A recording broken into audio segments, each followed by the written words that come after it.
Hello again. As you know, I am Eli, the computer guy, and today's class is High Availability NAS Introduction. So we're talking about high availability for network attached storage, and this is absolutely an awesome innovation. So whenever we're talking about network attached storage, essentially, more or less, all we're really talking about is task-specific servers that are built for file storage. So they use FTP, they use SMB, they use iSCSI. Essentially, these are servers built by vendors, and more or less all they do is host files and allow you to access them in one way or another. Now, NAS solutions have been around for a long, long time at this point. They originally started out as pretty piss poor, crappy things that were inexpensive, and therefore people bought them because they were inexpensive, and that's all anybody cared about. They didn't care about performance, they didn't care about reliability, they cared about that price tag, which was a bane to us consultants. But as time has gone by, the NAS solutions have gotten better and better and better, to the point now that more or less they are as good as any kind of normal server that you would buy from Dell or HP or any of these other major vendors, at least as far as storage is concerned. So if you have a small office, a mid-size office, even a large enterprise class environment, and you just need some place to dump data, NAS devices can be very useful. But one of the problems that comes up, though, is the question is how reliable are these NAS devices, and how easy is it to get NAS devices back up and running if there is a major malfunction with the hardware. So if you have a normal server, you go to buy a server from Dell or you buy a server from HP, even if something fries on that server, it is generally relatively easy to repair, and you may even be able to go to some place like Best Buy just to grab a part to replace it. If you just need to replace a pretty standard power supply, you might be able to go somewhere local to buy a power supply. If a hard drive fails, no big deal. Even if a motherboard fails, normally you can call Dell or HP and get one overnighted to you rather quickly.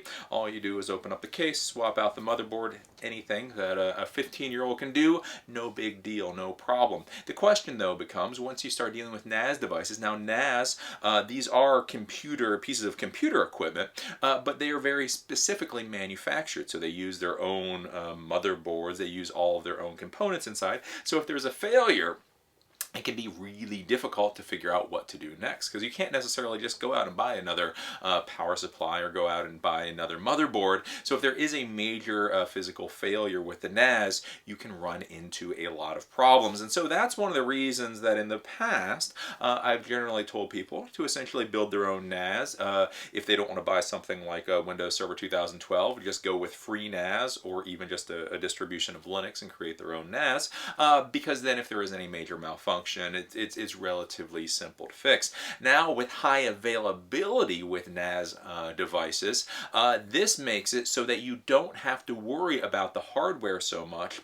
And if there is any problem with the hardware, most likely your end users will not even realize that it's happened. So essentially, when we start talking about high availability, what we're doing is we're taking two separate computer devices, and as far as the client computers are concerned, they become one device. So if one of the physical devices fails, there's a failover process, the other device stays up and running, and then the clients, the end users, don't notice anything happened, or if they do notice something happen, it's a small little glitch that takes all of about 90 seconds for everything to work out. So if they're sharing files, if they're pulling files, if they're pushing files, even if the entire NAS device fails, it's no big deal because the other one stays up and running, and it's seamless. So as I'll show you in the demonstration, the client computers go to an IP address, what I'll be showing you today,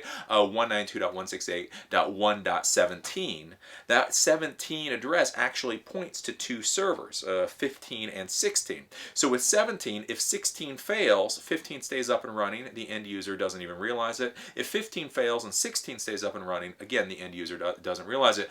Why this is very important for you guys as technology professionals is now you can swap out entire servers the way you used to be able to swap out a power supply or a motherboard. So if one of these NAS devices completely fails, All you do is you ship it off to Synology, or you ship it off to QNAP, or if you ship it off to one of these companies, they send you back the warranty, or you buy another one.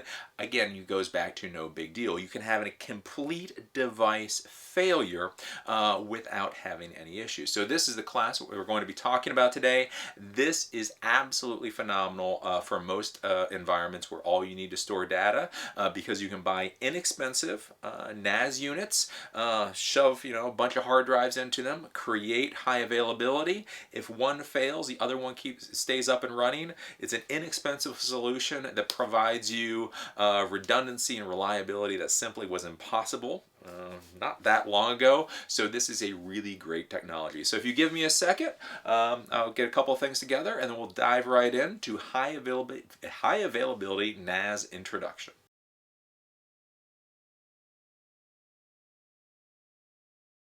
So the first thing that we have to do is really kind of define what high availability is and why it's different than something like a backup solution or a synchronization solution. So high availability is its own kind of thing, right? So we have been using backup solutions for years, for decades really, right? So normally what you have is when you have a backup solution is you have your server. So whether it's a server Windows Server 2012 box, or whether it's some kind of Linux Ubuntu box, or whether it's a NAS, a Synology, or a QNAP box. Basically what a backup solution is you attach some kind of external hard drive or external storage solution to the server. At a predetermined time, a backup routine happens where all the data that is stored on that server gets backed up to the external storage. Now if that server then fails, what you can do is you can either repair the server or buy another server and then recover all the data from the backup. So with backup solutions, these are a very good thing if all you're trying to do is make sure that no data is lost. It's very important that no data is lost. The problem is you can still have very, very, very significant downtime. First of all, you have downtime because you actually have to repair the server or the computer in order to get it back up and running, and then you actually have to recover all of the data. So nowadays, in a world where having 4 or 5 terabytes of data isn't really an abnormal thing, trying to pull all of that data from a backup device back onto a server can take an extraordinary amount of time. So let's say you have a server, it fails for whatever reason, the hard drives fail, the RAID card fails, whatever, it fails. You go in there, you repair it, you start pulling the data back from that backup. Now you're going to have to wait 4, 5, 6, 24 hours for all of that data to get back onto the server so that the server can be completely functional again. So with the backup solution, it saves data, but it can take a while to get the actual server back up and running. The other thing that you have to be concerned about with backup solutions is, again, generally they run at predetermined times. So if there is a failure between the last backup, when the last backup was done, then any data that was stored on the server since the last backup is lost. So let's say you have a backup routine that runs midnight every night. That's kind of normal in an office environment. If people are doing work all day the next day, and then let's say the hard drive fails at 6 p.m., right? All the work they stored on that server is now completely gone. Why? Because it was not backed up. The next backup routine will happen at midnight. So those are some of the issues that you run into with backup. Backup has been a great solution for decades, and it's probably time to go. The next solution that you'll hear about, especially this is something that you will hear with NAS devices, is synchronization. Synchronization is a lot better than backup, and the reason synchronization is a lot better than backup is because generally it's more or less real-ish time. So it doesn't happen necessarily at one predetermined time. What happens is you create 2 servers or you have 2 NAS devices, and what happens is they're continually looking at each other, and when any data changes on one, that change is then synchronized to the other server. So you have an exact copy, exact replica of all the data from one server on the other server. Now, why this is good is because obviously it's synchronizing.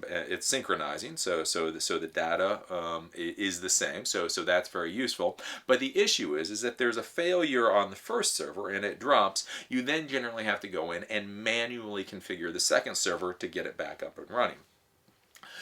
Not necessarily a big deal in a lot of environments. If you have a decent IT staff, if you have an IT staff that can repair and maintain your equipment, one server fails, you go in, you see the one server fail, you go to the second server that it was synchronizing with, you go in, you change a couple of configurations, maybe an IP address or something, and now that takes the place of the first server. Then you can go and you can fix the server at will. The nice part with this is all of your data, more or less, is retained. Because of synchronization, sometimes you might lose a little something, but we're talking in the scheme of things, the secretary's email to somebody isn't necessarily the most important thing in the world. So you may lose a little bit, but you're not really going to lose very much. And it's a lot quicker to get everything up and running because you don't have to pull from a backup source, right? All of the data is already sitting there on the server. You just reconfigure the server and away you go.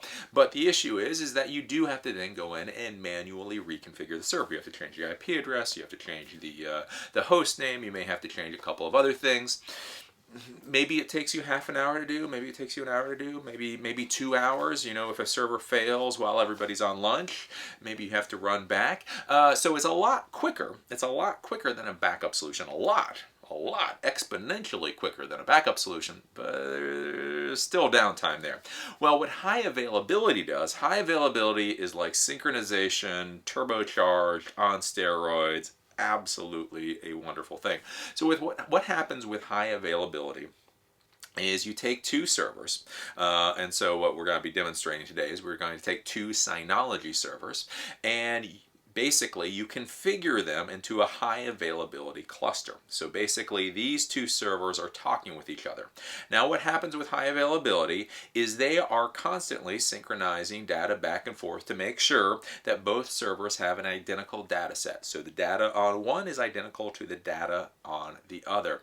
Then what happens is both of the servers have their own IP addresses. So the one we're going to show you today is one of the servers has an IP address of 192.168.15, 1.15. The other one has an IP address of 192.168.1.16. So they both have their own IP addresses, but when you turn them into a high availability cluster, then as one unit, they get an IP address of 192.168.1.17. So now the end users, the client computers, connect to 192.168.1.17, and so instead of connecting to an individual computer, they're connecting to that cluster. Why this is really good is because then, since these computers, these servers are talking to each other and synchronizing data back and forth all the time, if one of the servers fails, there is an automatic process that happens so that all of the end users are automatically redirected to the server that stays up and running. So things are reconfigured and all kinds of stuff goes on inside so that the end user doesn't even see that there's a problem. This is an automagical process. So basically, if you have two servers and one fails, then the other one stays up and running. Everybody gets redirected to the other one. If this one fails, everybody gets redirected to the. So you can have an entire NAS device fail, completely go offline, just burst into flames, explode, die, get melted by acid, and as long as the other one's doing okay, the end users may not even realize anything has happened. Now, whenever you start talking about high availability, you're going to hear about two different types of high availability. There's something called active-passive high availability, and there's something called active-active high availability. If you can find active-active high availability, go for active-active high availability. Synology told me they would be having active-active high availability last year, but I still haven't seen it yet. They still have active-passive high availability, and there is a difference here, and this is something that you just have to keep in mind. So whenever you're dealing with high availability, again, there's active-active or active-passive. So when you have active-passive high availability, what that means is that one server at any one time is the actual active server. So when you're coming into 192.168.1.17, that little cluster has already decided that you're automatically getting redirected to one of the servers. So 15 or 16, it figures it the hell out, right? And so one is what's called active and one is passive. So what's happening is one of the servers is getting all of the traffic coming to it, and the other server is just synchronizing back and forth. It's just making sure that the data is synchronized. Then what happens is if the active server fails, that drops offline. The passive server is constantly trying to talk to the active server to make sure it's online. If it sees that the active server has gone offline, it then automatically reconfigures itself and then brings itself up as active. So one is active and one is passive. If the active drops off, then the passive automatically changes itself and becomes active, and all the users start going to it. The issue with this is automagical, although it is automatic, does in fact take time. So with the Synology units that we're using today, it takes up to 90 seconds. So it's all automatic. Generally the end users, with 90 seconds, they may even not even notice anything going on, but it does take up to 90 seconds for that passive NAS device to become active in a high availability cluster. So that can be a problem. It's up to 90 seconds. It's I was playing around with this one, the ones they sent me, and they were showing in like 45 seconds is what I saw, but up to 90 seconds. What you really want, if you can find this, is active-active. Active-active is awesome, because what active-active means is that both NAS units are active at the exact same time. If one fails, nobody even notices. If one fails, nobody even notices it, right? Because they are both active. Traffic is going to both of them. If either fails, there is no automagical time for reconfiguring. They're both active at the same time. If one drops off, everybody simply gets redirected to the other one. As soon as the other one pops up, they're back to being a cluster again. So this is something to realize whenever you're dealing with high availability. Make sure you know, are you getting active passive or active active? If you can find active active, buy active active. Synology should have active active. But anyways, that's another discussion, right? So that's what we're talking about. So that's the difference between backup. And again, backup is a good thing. It's a good solution. But realize it's going to take a lot of time to get that server back up and running. Synchronization also seems like a good solution. But again, you have to go in there. You actually have to play with it. You have to do configurations. That will take time. This is especially important for you guys who may be consultants, right? So if you're a consultant, you're not sitting at your client's site. You get a phone call from your client. When you get the phone call, you then schedule them, you then get in the car, and then you go. So we're not even talking about the half an hour to reconfigure the NAS device or the server to make sure it's working. We're talking about, maybe 4, 5, 6 hours, maybe an entire work day before you can get there. That's why you start looking at high availability. It just automatically happens. You get a little notification email that it's happened. You get the notification email. You call up the client, say, hey, yeah, I see one of your NAS devices failed. Oh, yeah, no, I just got the notification. Do you want me to come in tomorrow and fix it? Right? There's the client may not even know that there's a problem. So that's what we're talking about with high availability, and that's why high availability is so important and so cool in the modern world.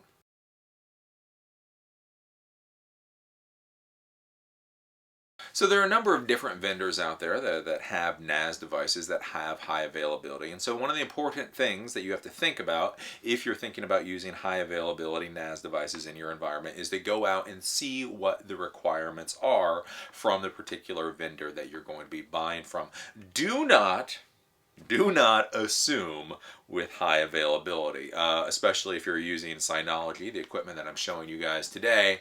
There are some very specific things with it, and if you don't follow the specific rules, it's just simply not going to work. And so when you're dealing with high availability, this isn't so, there's a lot of servers and there's a lot of solutions out there where, you can be close enough, you can get things close enough that it will work right. When you're dealing with high availability, especially with NAS devices, you have to make sure you follow the requirements. They're going to tell you what the hell the requirements are, and you follow those requirements. And this is also important to be thinking about when you're thinking about purchasing spare parts or spare entire devices, is to make sure that you do buy the appropriate ones. So we're looking at the Synology NAS today, and now while we're looking at Synology NAS is FCC compliance, Synology sent me these two NAS devices so that I could play with this and show this to you guys. Again, there's a lot of different vendors out there. I like Synology simply because they are a good company. They are also a company I haven't shown you guys before, and from the viewer base out there, lots and lots and lots of people have told me how wonderful Synology is. So I ran into the Synology folks and they sent me these units over, and I've been talking with them about the high availability for a while. So what I like with one of the things that I like with Synology is that the high availability runs through most if not all of their product line. So whether you buy like the smallest NAS unit that they sell or the largest like $10,000 NAS unit that they sell, that they have this high availability function. So that is a very good thing. That is one thing that you're going to have to think about whenever you're going out to buy high availability NAS devices, is to make sure that the unit that you're purchasing actually has high availability. One of the issues that you run into, if you're going to go look at Buffalo units or QNAP units or Synology units, any of these units out there, is different units simply have different functions. It's not like buying Server 2012, where when you buy that license, you get everything that's involved in Server 2012, right? Whenever you go out and buy these dedicated NAS devices, they are built to do specific things. And it's just the case that if you buy the wrong model number that doesn't have high availability, then it's never going to have high availability. So if you're interested in high availability, do make sure, don't just go by the price. Don't just say, oh, look, QNAP has this $200 one, I'm going to buy that. Does it actually have high availability, right? That's what I'd like with the Synology is across its line. I think all of them have high availability from what I could tell. Don't quote me on that. Make sure you look at it, but that's one of the things that I like with it. So the first thing is make sure the NAS device that you're dealing with actually, in fact, has high availability. The next thing that you're going to have to look at is to see if the high availability works among different model numbers, or if you have to buy the same specific model number in order to do the high availability.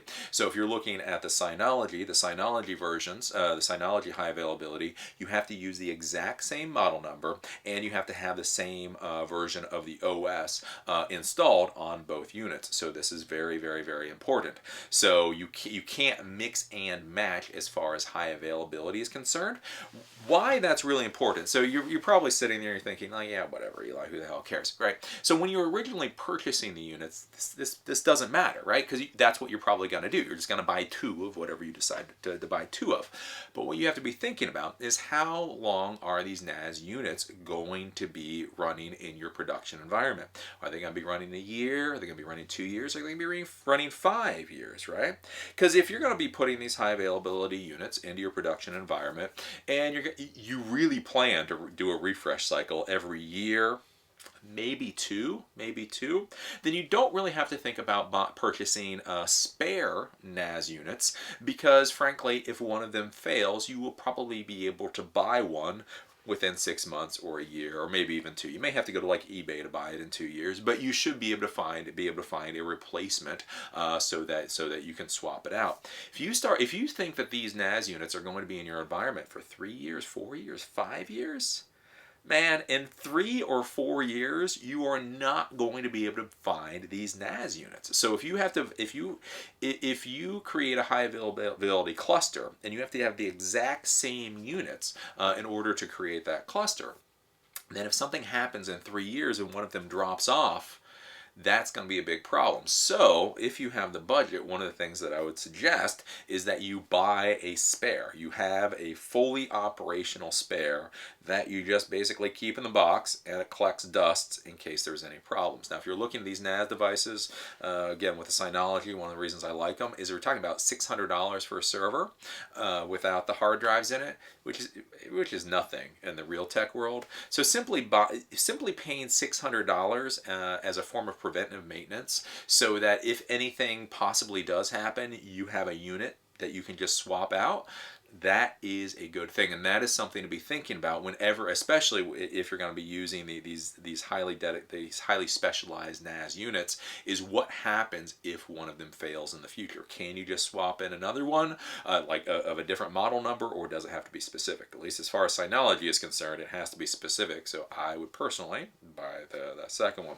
The next thing that you have to look at whenever you're going to be creating one of these high availability clusters is that, especially with the Synology ones, is the question is how are the NAS units going to be communicating with each other to make sure to whether the one is up or one is down. How do they know what's going on with the other server? So with Synology, what they do is you take a network cable and you do a direct connection between the two devices so that they can read each other's heartbeat. So there's a little heartbeat signal that goes back and forth, and so with that, the NAS units are directly connected to each other to make sure that they know what is going on. So basically, you have one active, you have one passive. The passive one is going, okay, active's alive, active is alive, active is alive, and then the active one just bursts into flames. It's like, whoop, active's dead. Okay, I know now to make myself active. Now, it's important to understand how that heartbeat communication works, again, because with Synology, you actually have to have a directly connected network cable. So if you're somebody like me, if I'm going to be having NAS units, especially with something like high availability, I want to make sure there's reliability and redundancy and all that kind of stuff, I would personally like to have my NAS units on different sides of the building. Right? Because especially being in the Baltimore area, what are the problems that we run into here in Baltimore area? We run into things like thieves. We run into people who burglarize buildings. So if they walk into your office environment and you have two NAS devices literally sitting right beside each other, guess what? Those are going to the pawn shop real quick, right? Again, we all deal with our own environments, and that's something that you have to worry about in Baltimore. So with me, if I was going to have high availability NAS, I would like them on opposite sides of the building, or at least as far apart as possible, just in case anything happens, in case there's a flood, in case there's a burglary, in case there's a fire, right? Even when there are fires, a lot of times fires are localized within buildings. So if you have these NAS units on different sides of the building, even if an inferno burns up one half of the building, as long as you have one NAS unit on the other half, then you're fine. None of your data is lost, and those people on the other side can keep working.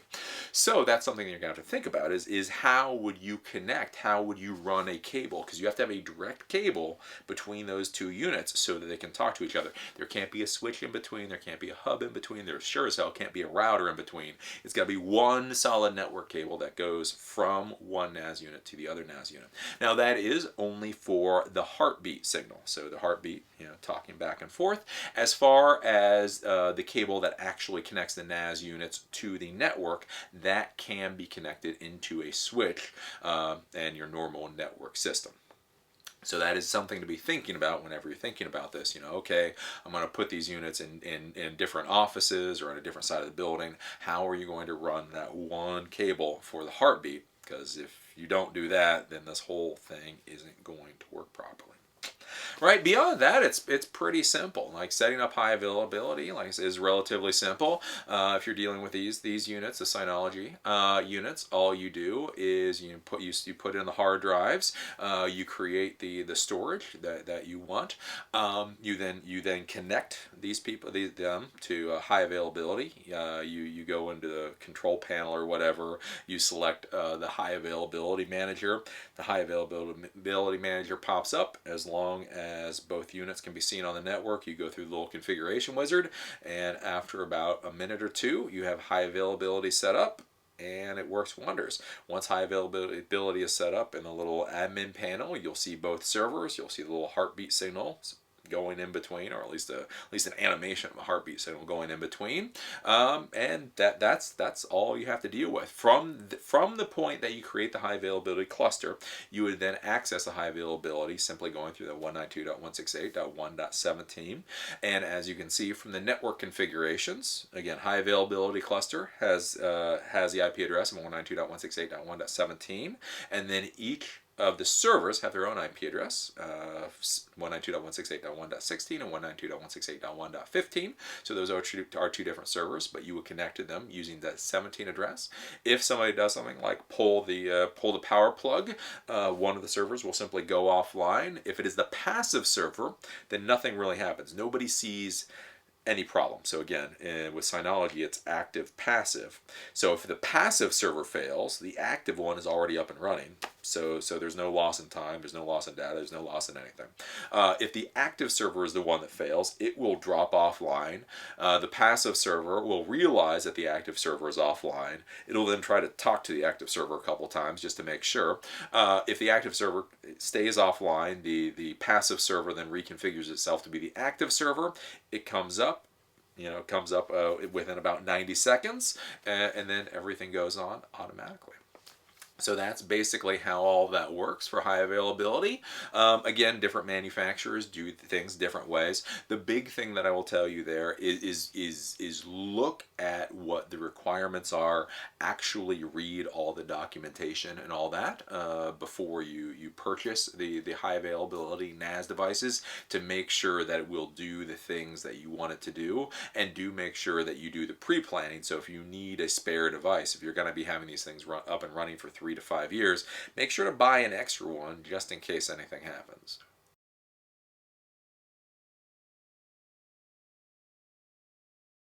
So that's all there is to high availability NAS introduction. I think this is a great and wonderful thing. Basically, this is kind of like that final component that was required in order to make Windows Server operating system not necessary in many of the environments that I used to deal with, right? Because in those old environments, what you had to look for is you had to look for things like reliability and all that, performance, so on and so forth. And now that you can get high availability within NAS devices, I would have to say in a huge number of environments, you can simply go out and purchase these NAS units and get everything that you possibly need. Especially when you look at the price of the NAS units. So the NAS units that Synology sent me, they run you about somewhere around $600 a piece, and that's for the entire that's for the box. You have to add hard drives, but for the physical server and its little OS and license and all that kind of stuff, it's only $600 for that box. So if you buy 2 of those boxes, it's only $1,200. So you can have high availability for less than it would cost you for a single server from Dell, right? You throw in some hard drives. The ones that Synology sent me, they take four drives, but they're 6 terabytes a piece, so 24 terabytes that you can put in one of these units. I mean, that's just amazing. If you look at the rest of everything that all these NAS units now allow you to do, they allow you to create user accounts now, they allow you to create group accounts, they allow you to do FTP and things like iSCSI and all that kind of stuff. And realistically, for most environments, that's all anybody really needs, right? Now, if you need Active Directory, if you need anything more complicated, definitely go out and purchase Windows Server. But you think about it, Server 2012, the base license is like $600 or $700. That's before you deal with any kind of hardware. Just the license, and then you have to deal with CALs, client access licenses, and that can get expensive really quick. You go out, you buy some of these NAS devices, you drop them down, you create a little high availability cluster, and you get all the performance you need, you get all the reliability you need for a fraction of the cost in the Windows world. So I would say that is just an awesome, awesome, awesome thing. As I've said in this a couple of times, the whole FCC compliance thing, Synology did send me these little NAS devices for me to play with and show you guys. The reason that I'm showing you guys Synology is, again, I've shown you QNAP in the past. QNAP sent me a device. I've shown you Buffalo TerraStation in the past. Buffalo sent me a device. And so Synology was just one of those NAS vendors that simply I hadn't shown you guys before.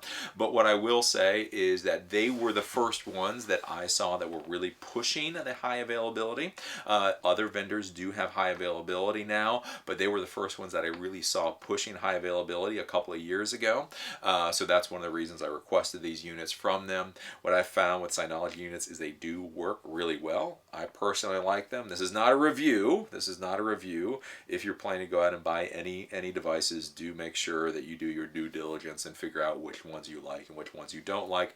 What I can say is setting up high availability on Synology was dirt simple. It was incredibly easy to do.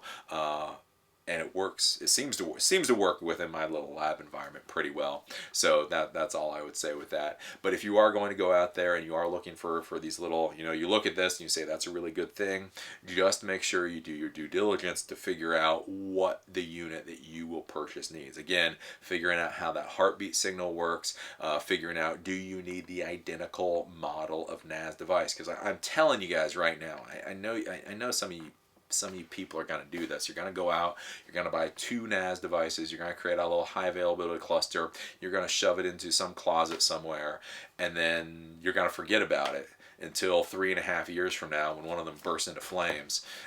And then you're like, crap, where do I find a replacement? And you can't find a replacement. And then you're going to rip what little hair you have out left. So I would really recommend for any of you guys, when you go to propose purchasing these devices for your environment, put in the proposal to buy the 3rd one. I don't care what you tell your boss. I don't care what you tell your client. Just buy that 3rd one. Again, whether it's Synology or whether it's QNAP or anything else, I think you'll be a lot happier in the long run. Worst case scenario, you waste $600, which again, in a real business world, who the hell cares?